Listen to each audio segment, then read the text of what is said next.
आप देख रहे हैं कर्तव्य एवं निष्ठा का बयान, साहित्य और संस्कृति का बयान, समता की आवाज बयान टीवी। नमस्कार, मैं साक्षी गौतम और आप देख रहे हैं बयान टीवी। भारतीय दलित साहित्य अकादमी का 38वां राष्ट्रीय दलित साहित्यकार सम्मेलन पंचशील आश्रम झड़ौदा गांव बुढ़ाड़ी बाईपास दिल्ली में 11 व 12 दिसंबर को संपन्न हुआ। गेट से ही बाबा साहेब डॉक्टर अंबेडकर के अनुयायियों ने स्टॉल लगा रखे थे। स्टॉल पर वो पंचशील पट्टी, बिल्ले, पेन, कैलेंडर आदि बेच रहे थे। किताबों के स्टॉल भी थे। गौतम बुक सेंटर का स्टॉल बड़ा था। स्टॉल पर किताबों के अलावा बुद्ध की मूर्ति, कीरिंग आदि सामान था।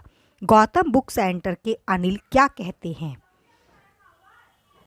गौतम बुक सेंटर के स्टॉल को आप देख सकते हैं। भारतीय दलित साहित्य अकेडमी के नेशनल कन्वेंशन बुराड़ी में पंचशील आश्रम में गौतम बुक सेंटर इस अवसर पे 128 से ऊपर किताबें जो उन्होंने पिछले 2 माह में रिलीज़ की हैं वो लेके आए हैं।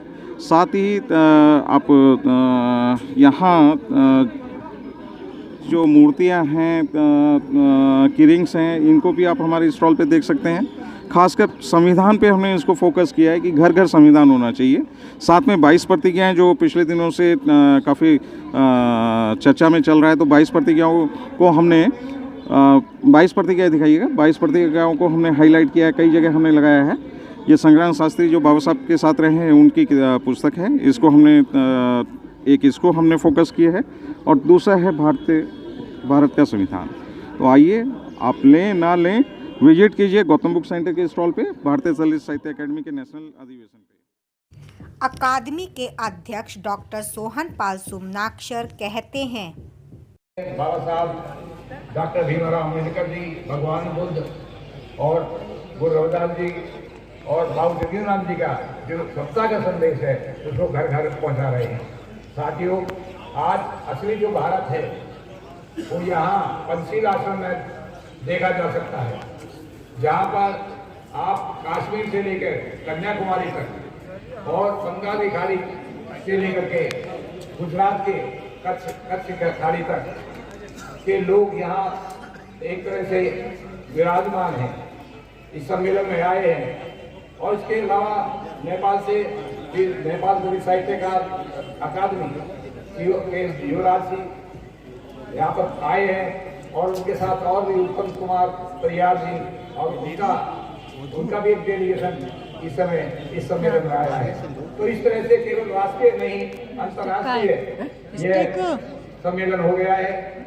और मैं समझता हूँ इसमें अकेडमी का, भारतीय दलित अकेडमी के पिछले 38 सालों का जो योगदान है उसने देश में एक नई क्रांति को जन्म दिया है। और वो नई क्रांति है अपने अधिकार पाने की, अपना सम्मान पाने की। यहाँ इस देश में केवल लड़ाई ही सम्मान की है, क्योंकि आज भी जब जो व्यक्ति बच्चा पैदा होता है तो उसका वो सम्मान दिखा के आता है कि कौन बड़ा है कौन छोटा है। एक ही अस्पताल के बेड पर पैदा होने वाला व्यक्ति बच्चा, वो उसको नाम दे दिया जाता है, शुद्ध है, अछूत है, अस्पर्श है। लेकिन दूसरे स्वयं समाज का जो बच्चा है उसे ऊंची दृष्टि से देखा जाता है। साथियों, ये मनोवृत्ति जो है इसके खिलाफ जो सामाजिक विषमता है, इसके खिलाफ जो अमानवीय व्यवहार है, छुआछूत है, दुर्व्यवहार है, उसके खिलाफ एकेडमी निरंतर अपना परचम फैला अपना कार्य कर रही है। मैं समझता हूँ कि हमारे जो यहाँ आए हुए साहित्यकार हैं, समाज सेवी हैं, कलाकार हैं, उनके सम्मान के लिए एकेडमी प्रतिवर्ष ये आयोजन करती है, जिससे कि वो यहाँ से एक नई ऊर्जा लेकर के वापस जाएं और जाकर के फिर द्रुत गति से तेजी के साथ अपना काम शुरू करें। तो एकेडमी का संदेश यही रहता है कि आगे बढ़ो और समाज में परिवर्तन लाएं, क्योंकि समाज में जो ऊपर बैठा है वो कभी परिवर्तन नहीं लाने वाला। वो लोग सदियों से एक तरह से उत्पीड़न, दमन, शोषण करने में रहा है। और आज भी हम समझते हैं कितने हम दलित समाज के लोगों के साथ अब भी दुर्व्यवहार होता है। आज़ादी के 75 साल हो जाने के बाद भी देश का जो मानसिकता है वो अभी नहीं बदली, और उस मानसिकता जो मनोमानसिकता है, जो ब्राह्मणवादी मानसिकता है, उसके खिलाफ ही हमें निरंतर संघर्ष करना है। क्योंकि बाबा साहब ने हमें संघर्ष करने का मार्ग दिखाया। उन्होंने कहा शिक्षित बनो, संगठित हो और संघर्ष करो। तो संघर्ष ही एक ऐसी चीज है जो हमारे जो हमारे अधिकारों के बीच में रुकावट है, उसको दूर कर सकती है। बाबा साहब ने भी नासिक में जो मंदिर है उसका आंदोलन शुरू किया, जल आंदोलन शुरू किया, और वहां पर लोगों को बताया कि महाड़ में जब तालाब के पानी में जो पशु भी जा सकते थे, वहाँ दलित समाज के लोगों को जाना निषेध था। इसी तरह कालाराम मंदिर नासिक में भी दलित प्रवेश नहीं कर सकते थे, लेकिन बाबा साहब ने संघर्ष करके कालाराम मंदिर के द्वार कपाट खुलवाए और चीज महाड़ में जल का जो तालाब था उसमें जाने का निषेध जो था उसको हटाया। तो साथियों, बाबा साहब ने ज़्यादा जिंदगी में संघर्ष किया। उस संघर्ष से हमें सीख करके हमें भी अपने लोगों के लिए, उनके सम्मान के लिए और समाज में समता के लिए संघर्ष करने की जरूरत है। जब तक हम संघर्ष नहीं करेंगे तो कोई आराम से समता का विचार पैदा नहीं हो सकता। गुरु गोविंद सिंह जी ने कहा था, कोई किसी को राज न दे जो ले निज बल से नहीं है। तो निज बल क्या है? निज बल हमारी शक्ति है, सदों की शक्ति है। हम लोग कहने के लिए 85% ही हम लोगों को कहा जाता है दलित जो लोग हैं 85% है, और दूसरे 15% है। और इस देश में 15% के लोग ही समाज के शिरोमणि को बने हुए हैं, और सारी सत्ता है, सारा अर्थशास्त्र है, सब उनके हाथ में है। तो साथियों, इस तरह कब तक चलेगा? उसके लिए जरूरी है कि हम लोगों को संघर्ष करने के लिए आगे आने पड़ेगा। जो अपना हमारे लोगों में जो ऊंच की भावना है उसे दूर करनी पड़ेगी। जो आपस में हम लोग जाति में बटे हुए हैं उसको खत्म करना पड़ेगा। ये अपनी कुरीतियों को पहले हम खत्म करें, उसी का और संगठित होकर के तभी संघर्ष का सफल बना सकते हैं।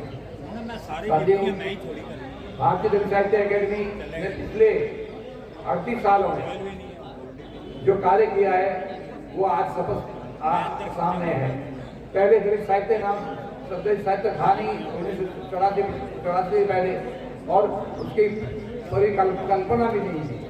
लेकिन 1984 के बाद जब से भारतीय दलित साहित्य अकेडमी ने अपना कार्यक्रम शुरू किया तो एक नया साहित्य जिसे दलित साहित्य कहते हैं, जो अपने संतों का साहित्य है, अपने संघर्षशील लोगों का साहित्य है और दलित उत्थान का जो साहित्य है, मैं समझता हूँ वो उभर गया है।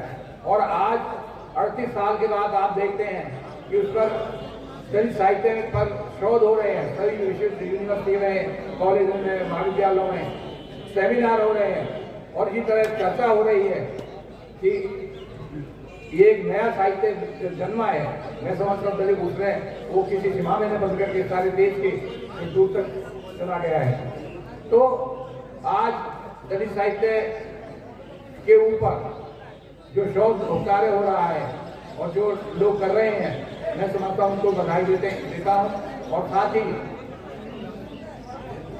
इतना साहित्य दलित साहित्य प्रकाशित हो चुका है कि उसके सामने ब्राह्मणवादी साहित्य और नकारा हो गया है। भारतीय दलित साहित्य अकेडमी के द्वारा कितनी खोज हुई है, दलित साहित्य, दलित संस्कृति, दलित कला, इस तरह से सभी दलित धर्म, वो सब दलित साहित्य की खोज है। जो हड़प्पा सिंधु घाटी के विषय में हम कहते हैं, हड़प्पा मोहनजोदड़ो जो एक नई सभ्यता पैदा निकली है, जो द्राविड़ सभ्यता है, वो भी दलित साहित्य अकादमी की देन है। क्योंकि हमारे लोगों ने जब से दलित साहित्य अकादमी के वो मंच पर आए, उन्होंने सोचना शुरू किया है, तो नई नई सोच उनके आई है। और उस सोच के कारण मैं समझता हूँ कि समाज में एक नई ऊर्जा पैदा हुई है।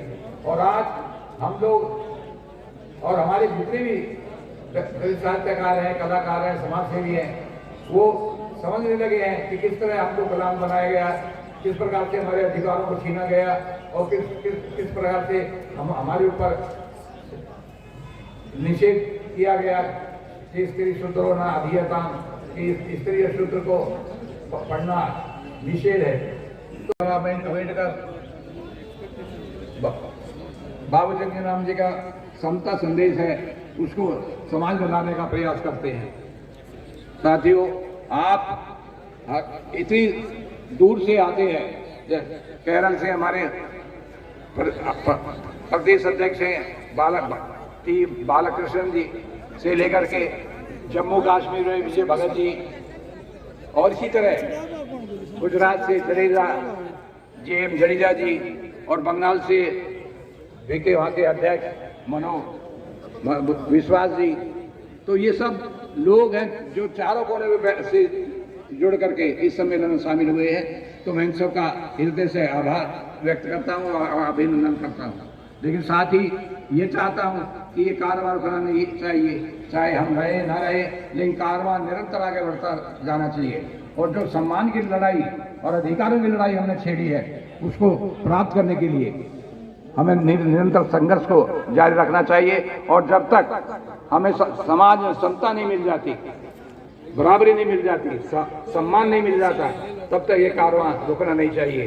तो मैं ज़्यादा समय नहीं देता हुआ आज के जो अतिथिगण आए हैं उन सबका अपने आभार व्यक्त करता हूँ, उनका अभिनंदन करता हूँ। और आप सबका भी जो यहाँ पर देश के और विदेश के से यहाँ पधारे हैं वो, और यहाँ की शोभा बढ़ाई है और एक नया संदेश आप यहाँ से लेकर जाएंगे, तो मैं समझता हूँ कि हमारा ये सम्मेलन जो 38वां है वो सफल होगा और सफलता की ओर आगे बढ़ता जाएगा।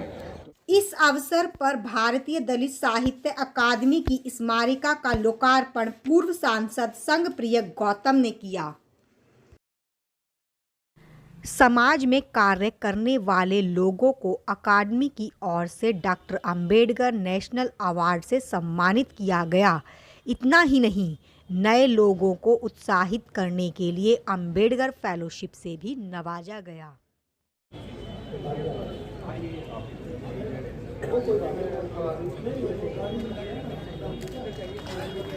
जोरदार तालियों के साथ इनका स्वागत करें। श्री नीरज राय जी, जो president and director south Asia mission alliance सामा के,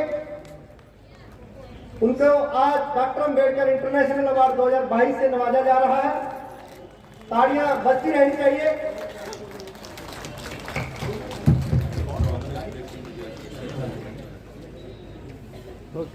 डॉक्टर अंबेडकर नेशनल अवार्ड 2022 के लिए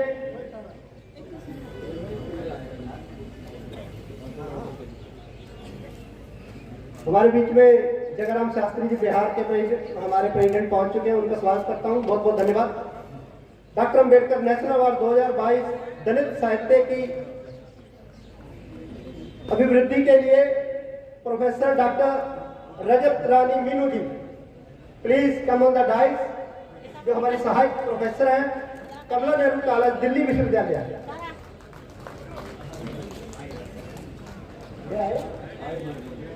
उधर आ जाओ ना, आप साथ में आओ। इसके बाद डॉक्टर राजूराम जी, असिस्टेंट प्रोफेसर हिंदी विभाग, विनोबा भावे यूनिवर्सिटी हजारीबाग।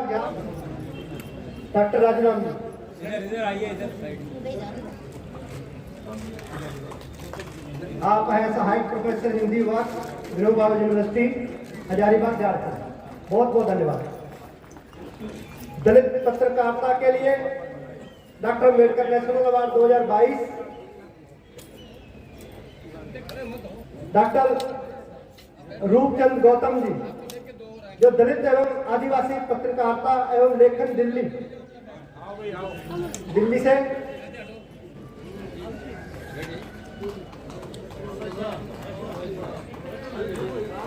इनके बाद डॉक्टर अंबेडकर नेशनल अवार्ड 2022 धम्म अभिवृद्धि के लिए भाई साहब क्या कर रहे हो? इधर से हट जाइए। आप भी अध्यक्ष हैं, सामने सामने है। इनके